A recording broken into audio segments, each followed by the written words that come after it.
সন্ধ্যা। আমি এমন আমন্ত্রণ জানাচ্ছি আপনাদের সবাইকে আজকে লাক্স শোবিজ টুনাইটে। দর্শক, আপনারা ইতিমধ্যে জেনেছেন নির্মাতা ফখরুল আরফিনের আলোচিত সিনেমা ভুবন মাঝি রিলিজ হচ্ছে আগামীকাল। আর তাই আমাদের আজকের আয়োজনে আমন্ত্রিত অতিথি হয়ে এসেছেন ভুবন মাঝি ছবির অভিনয় শিল্পীরা।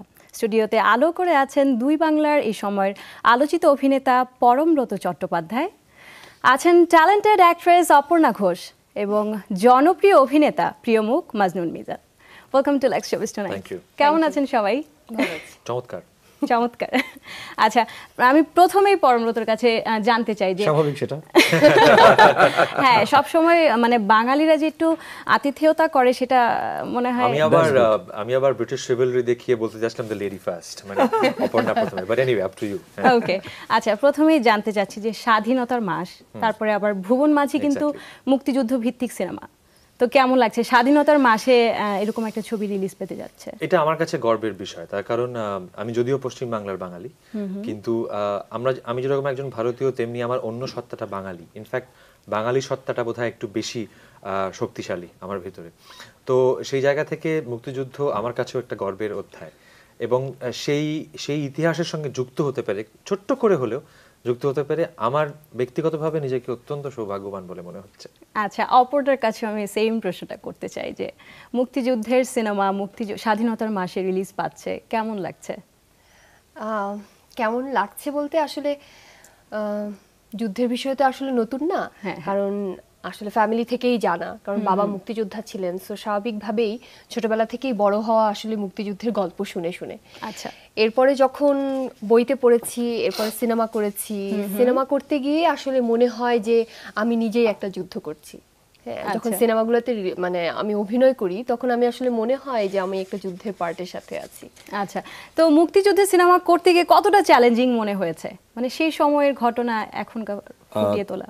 চ্যালেঞ্জিং মেকিং এর পয়েন্ট অফ ভিউ থেকে একরকম, আর আমরা যারা অভিনয় করেছি তাদের আরেক রকম। আমার বেলায় আমি বলি যে এই মুক্তিযুদ্ধের যে আদর্শ মুক্তিযুদ্ধ সময়কালীন করা হয়েছে, যে আদর্শের জন্য মুক্তিযুদ্ধ হয়েছে, ওই আদর্শটা ভেতরে লালন করি, হ্যাঁ, খুব করে। সো যেহেতু ওটা লালন করি, ওই আদর্শেরই একটি সিনেমা করতে যাচ্ছি এবং সেই সিনেমাটি দিয়ে আমরা ওই আদর্শের কথাই বলতে চাচ্ছি। সো আমার ভাবতে অনেক ভালো লেগেছে। আচ্ছা, তো পরমব্রত ভুবন মাঝির সাথে কিভাবে যুক্ত হলেন? আমাকে অ্যাকচুয়ালি এই ছবির সঙ্গীত পরিচালক যিনি, কালিকা প্রসাদ ভট্টাচার্য, আচ্ছা, তিনি আমার বহুদিনের পরিচিত, বহু বছরের। অ্যাকচুয়ালি আমরা একসঙ্গে গান বাজনা করতাম একটা সময়, মানে অনেকভাবে পরিচিত আর কি। আমার থেকে বয়োজ্যেষ্ঠ কিন্তু খুবই পরিচিত। তো তিনি একদিন প্রথম আমাকে ফোন করে বলেন যে আরেফিন নামক একজন যোগাযোগ করার চেষ্টা করছেন বাংলাদেশ থেকে। তো আরেফিন তখন আমার কাছে আসে এবং এসে আমাকে স্ক্রিপ্টটা দেয়। আমি ইনফ্যাক্ট স্ক্রিপ্টটা মানে আর্ধেক অবধি পড়ে আমি সিদ্ধান্ত নিয়েছিলাম যে আমি ছবিটা করবো। তার কারণটা দুটো। একটা হচ্ছে যে আমার মনে হয় যে যেরকম বাঙালি হিসেবে মুক্তিযুদ্ধটা আমারও গর্বের, আমার কাছেও গর্বের, তেমনি আবার এটাও সত্যি যে মুক্তিযুদ্ধ যে আদর্শের কথা মিজান বলছিলেন, মুক্তিযুদ্ধের যে আদর্শ বা যে দর্শনগুলো নিয়ে তৈরি হয়েছিল, মুক্তিযুদ্ধ করা হয়েছিল, সেটা তো মুক্তিযুদ্ধটা তো শুধু একটা মানে কয়েক মাসের যুদ্ধ নয়, সেই দর্শনটা কিন্তু শাশ্বত। দর্শনটা আজকেও সারা পৃথিবীতে ভীষণভাবে জরুরি বলে আমার মনে হয়। সেই আদর্শটা শুধু বাংলাদেশে নয়, সারা পৃথিবীতে জরুরি। গণতন্ত্রের আদর্শ, ধর্মনিরপেক্ষতার আদর্শ, নিজের ভাষাভাষী মানুষের অধিকারের আদর্শ। তো সেই জায়গা থেকে আমার মনে হয় যে এটার সঙ্গে আমার যুক্ত হওয়াটা দরকার, এক নম্বর। এবং দু নম্বর হচ্ছে যে যুদ্ধের প্রেক্ষাপটে একজন সাধারণ মানুষের গল্প বটে ভুবন মাঝি ভীষণভাবে আর কি। এবং যেহেতু আমি এটা জানি যে মুক্তিযোদ্ধারা বেশিরভাগই ছিলেন অত্যন্ত সাধারণ মানুষ, যারা নিজেদের অধিকার রক্ষার দাবিতে হয়ে উঠেছিলেন যোদ্ধা আর কি, কোনো আর্মড ট্রেনিং ছাড়াই আর কি।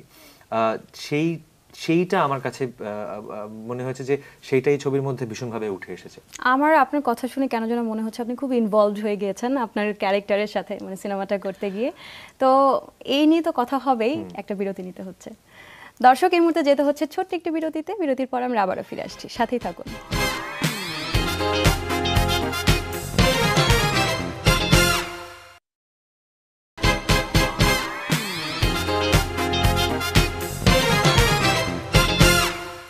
Welcome back to Lux showbiz tonight. দর্শক, আমরা কিন্তু ফেসবুকেও আছি, লগ ইন করুন facebook.com/showbiz.tonight। দর্শক, আমরা এই মুহূর্তে এখন জানবো ভুবন মাঝি সিনেমায় জুটিবদ্ধ হয়েছেন কারা। সোহম মিম, পরমব্রত অপর্ণা, জিৎ ফারিয়া। আর সঠিক উত্তরটি হলো পরমব্রত অপর্ণা। তো আমরা এখন উইনারের নামটা আমরা পিক করব, একটা একটা করে তুলতে হবে। এইবার দ্য লেডি ফার্স্ট। হ্যাঁ, লেডিস ফার্স্ট। ফার্স্ট টাইম তুললাম, নামটা জামাকে পড়তে দাও। কেয়া। কেয়া। ফোন নাম্বারটা বলতে হবে? শেষে 4টি ডিজিট বলতে হবে। 2559। 2559 কেয়া। এবং কেয়া। আচ্ছা, কেয়া সেকেন্ড অভিনন্দন। উইনার যিনি হয়েছেন পরমব্রত। দুজনকেই দেওয়া হয় পুরস্কার জাস্ট। হ্যাঁ, দুজনকে দেওয়া হবে। এখন আরেকজনের নাম আমরা তুলব। একজনেরটা উঠে গেছে। হ্যাঁ, একটাই তুলেছি। দেখতে দুটোর মতো লাগছে, তুলেছি Okay, একটাই। okay. এনার নাম হচ্ছে সুমন, আচ্ছা। আর তার শেষ 4টি সংখ্যা হচ্ছে 1562 1562। ওকে, আপনারা জেনেই গেলেন। আপনাদের অনেক অনেক অভিনন্দন। আপনাদের জন্য পুরস্কার হিসেবে থাকছে যমুনা ব্লকবাস্টার সিনেমাসে একজন সঙ্গী সহ সিনেমা দেখার টিকিট। আপনার টিকিট good. সংগ্রহ করুন তারা- আগামী সপ্তাহের মধ্যে। আপনার ভুবন মাঝি সেলফোনটি দেখবে, নিয়ে good. যোগাযোগ করুন যমুনা টেলিভিশনের অফিসে। আমার মনে হয় যে সবাই ভুবন মাঝি কিন্তু দেখবে, রাইট? Of নিশ্চয়ই। course, of course. অবশ্যই। সেটাই Okay. বলতে চাচ্ছিলাম মাত্র, এর মধ্যে আপনি বলে দিয়েছেন। আচ্ছা, তো পরমব্রতর কথা ব্রেকের আগে যখন শুনছিলাম, তো আমি যতটুকু জানি যে আপনি এই সিনেমাতে একটি গানও করেছেন, সেটা কিভাবে হলো? সেটা হলো হচ্ছে যে আরিফিনের সঙ্গে ছবিটা শুট করতে গিয়ে এত বন্ধুত্ব হয়ে গেছিল যে আরিফিনের এবং কালিকাতার সঙ্গে তো বন্ধুত্ব ছিলই, আর কাদা অনেক বড় দাদার মতো। তাদের অনুরোধ এবং মানে আরিফিনের অনুরোধ এবং কালিকাদার বকুনি আমি উপেক্ষা করতে পারলাম না আর কি। আচ্ছা। অনেক চেষ্টা করেছিলাম, বাট সেটা সম্ভব হয়নি আর কি করা, তার ফলে গাইতে হলো গানটা। আচ্ছা, তো অপর্ণার চরিত্রটা একটু জানতে চাচ্ছি, কেমন ছিল? আমার চরিত্রটা হচ্ছে 1970s-এর একটা মেয়ে, থিয়েটার করে, রাজনৈতিকভাবে জড়িত, আর খুবই বোল্ড একটা ক্যারেক্টার। বেসিকলি নহিরকে সে ইন্সপায়ার করে যুদ্ধে যাওয়ার জন্য। That's আচ্ছা, it. আর তো বাকিটা হলে এসে দেখতে ট্রেইলারে হবে। যতটুকু দেখেছি যে আপনি একটা ডায়লগ বলছিলেন যে বীররা যদি এমন রেল লাইনের উপর বসে থাকে তাহলে কি চলবে? আচ্ছা, এটা মানে মানে কেন আসলে, কি মানে প্রসঙ্গে কিভাবে, এটা? কি প্রসঙ্গে বলেছিলেন? বিকজ নহির হচ্ছে ভীত এবং Okay. সে মানুষ হত্যা করতে চায় না, যুদ্ধে যেতে চায় না। সো সেই কারণেই বলা আর কি যে এই যুদ্ধের এই সময়টাতে রেল লাইনের উপরে থাকলে, বসে থাকলে চলবে। এই ডায়লগটা ওই কারণেই বলা আর কি। আচ্ছা। রেল লাইনে তখন বসে বসে আমরা বসে আছি, কিন্তু যুদ্ধে না যেয়ে। আচ্ছা, তো আপনি যদি যুদ্ধের সময়ের কথা বলি, যে যুদ্ধের সময় যদি থাকতেন তাহলে কি এইভাবে কাউকে যুদ্ধে যাওয়ার কথা বলতেন? হ্যাঁ, অবশ্যই। কারণ আমার কাছে মনে হয় এখন যদি যুদ্ধ হতো দেশে, অবশ্যই আমি আমার যে লাভার হোক অথবা যে হাজবেন্ড হোক, তাকে তো ইন্সপায়ার করতাম যুদ্ধে যাওয়ার জন্য, সঙ্গে আমিও। হ্যাঁ, তখন হয়তো বা যেতে পারিনি, সিচুয়েশন ওয়াইজ ফরিদা যেতে পারেনি, কিন্তু আমি যদি এখন হয় অবশ্যই আমি যুদ্ধে যাব। আচ্ছা, মিজান ভাইয়ের কাছে জানতে চাই যে আপনার চরিত্রটা কেমন ছিল? আমার চরিত্রের নাম ফরচুনেটলি মিজান। আচ্ছা, সে 1971-এর রাজনৈতিকভাবে অনেক সচেতন, প্রত্যক্ষভাবে রাজনীতির সাথে জড়িত।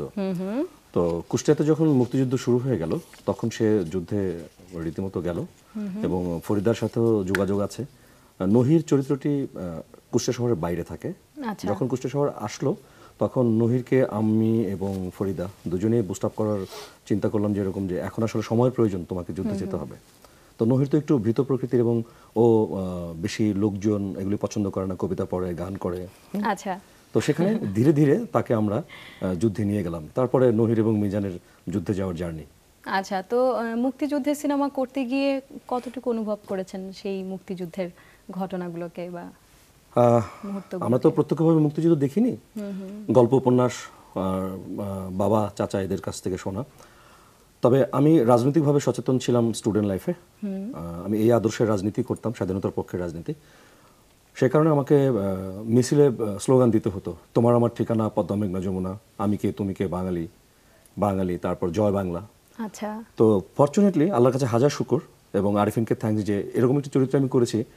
এই ফিল্মে আমাকে অন্তত 7 থেকে 8 বার জয় বাংলা বেশি বলতে, হবে। আরো বেশি হবে, জয় বাংলা বলতে হয়েছে। খুবই সো ভালো। আমার মানে কলিজাটা এত বড় হয়ে গেছে। আচ্ছা, মানে খুবই শান্তির আসলে। শান্তি। তো যাই হোক, আমরা এই নিয়ে আরো কথা বলবো, আরেকটি বিরতিতে যেতে হচ্ছে। দর্শক, এই মুহূর্তে যেতে হচ্ছে আরো একটি বিরতিতে, আমাদের সাথেই থাকুন আর ফিরছি আপনাদের সাথেই।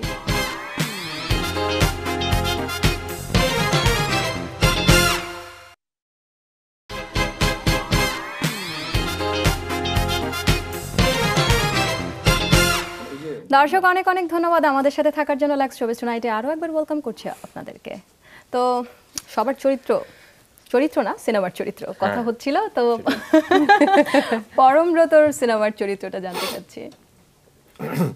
নহির না নিতান্ত একজন সাধারণ শিল্পী গোছের মানুষ আর কি। সে তার নিজস্ব শিল্পচর্চা নিয়ে থাকতে চায়, নাটক করতে, থিয়েটার করতে চায়, লেখালেখি করতে চায়, কবিতা পড়তে চায় এবং পড়াশোনা করতে চায়। তো যুদ্ধে যাওয়াটা কখনোই তার মানে মনে মাথায় কোথাও ছিল না আর কি। সে হয়তো রাজনৈতিকভাবে সচেতন, সে দেখতে পায় আশপাশে তার কি ঘটছে, কিন্তু যুদ্ধে যেতে হবে সেটা, সেই পরিস্থিতি আশপাশে সে কখনো ভাবেনি। আচ্ছা। এবং আমার মনে হয় এই জিনিসটাই ছবিটার ইউএসপি, যে এরম কিন্তু হাজার হাজার মানুষ ছিলেন, লক্ষ লক্ষ মানুষ ছিলেন যারা সত্যি কখনো ভাবেননি তাদের যুদ্ধে নামতে হবে আর কি। আচ্ছা। এবং সেখানেই বাংলাদেশের স্বাধীনতার যুদ্ধের স্পেশালিটিটা বা বিশেষত্বটা, যে এই মানুষগুলো কিভাবে স্বাধীনতা যুদ্ধে অংশ হয়ে উঠেছিলেন আর কি, কিভাবে মুক্তিযোদ্ধা হয়ে উঠেছিলেন।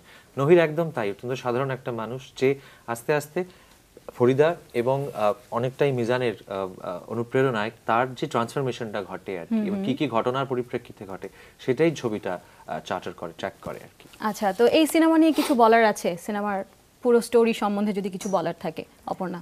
পুরো স্টোরি আসলে বলে দিলে তো সব ঝামেলা। না, আমরা যদি সংক্ষেপে একটু জানতে চাই যে সিনেমার একটা সারমর্মটা কি। সিম্পল একটা ছেলে যে আসলে যুদ্ধে যেতে চায় না, সে কি করে আসলে যোদ্ধা হয়ে ওঠে, এবং ইটস এ লাভ স্টোরি বলা চলে। মুক্তিযুদ্ধ অবশ্যই আছে, বাট লাভ একটা এখানের পার্ট।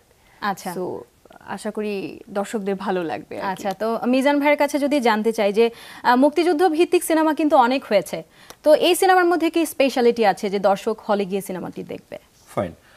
মুক্তিযুদ্ধের অনেক সিনেমা আমরা দেখে থাকি, মুক্তিযুদ্ধ নিয়ে আমাদের গল্প উপন্যাস পড়া হয়ে থাকে, আমরা গল্প শুনে মুক্তিযুদ্ধ সম্পর্কে এক্সপিরিয়েন্সড হই। কিন্তু এই সিনেমাটি আমাদের সত্য ঘটনা অবলম্বনে মুক্তিযুদ্ধের। কুষ্টিয়াতে 1971 সালে মুক্তিযুদ্ধ নিয়ে যা হয়েছে আমরা অলমোস্ট সেটাই শুট করেছি এখানে। আচ্ছা। তারপরের ব্যাপারটা হচ্ছে ওই যে আদর্শের কথাটা আবার আসে, যে মুক্তিযুদ্ধ যে আদর্শ নিয়ে করা হয়েছিল, তারপর 40-47 বছর চলে গেছে, সে আদর্শ আমরা বাস্তবায়ন করতে পারিনি। সেটা কেন পারিনি, কিভাবে পারিনি, এই যে বাঘগুলি, সেগুলি এখানে উল্লেখ করা হয়েছে। এটা হচ্ছে এই ছবিটার স্পেশালিটি। এই ছবিটা এই কারণে মুক্তিযুদ্ধের, এবং যারা দর্শক আছেন, যারা বাঙালি ভাষাভাষী আছেন, বাংলাদেশি তো বটে, তাদের প্রত্যেকের দেখা উচিত বলে মনে করি।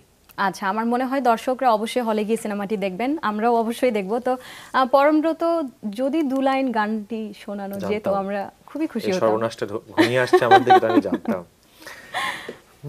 ছোট্ট করে 2 লাইন।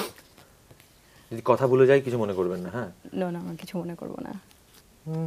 পড়শি আমার পশ্চিম জুড়ে, পড়শি আমার পূবে, নাও যদি ছয় জল দেখো ঠিক পড়শি এসে ছবে।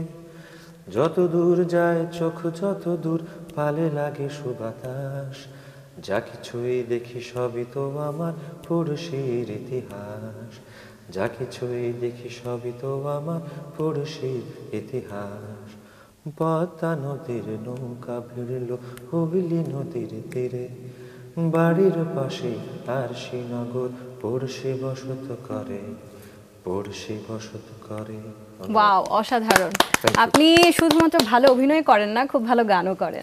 ভালো ক্রিকেট খেলে। ভালো ক্রিকেট খেলে। তো আপনাদের আসলে অনেক অনেক ধন্যবাদ, আপনারা আমাদের শোতে এসেছেন, এবং ভুবন মাঝির জন্য অনেক অনেক শুভকামনা রইল। ধন্যবাদ। দর্শক, আমরাও আশা করছি আপনারা হলে গিয়ে ভুবন মাঝি সিনেমাটি দেখবেন।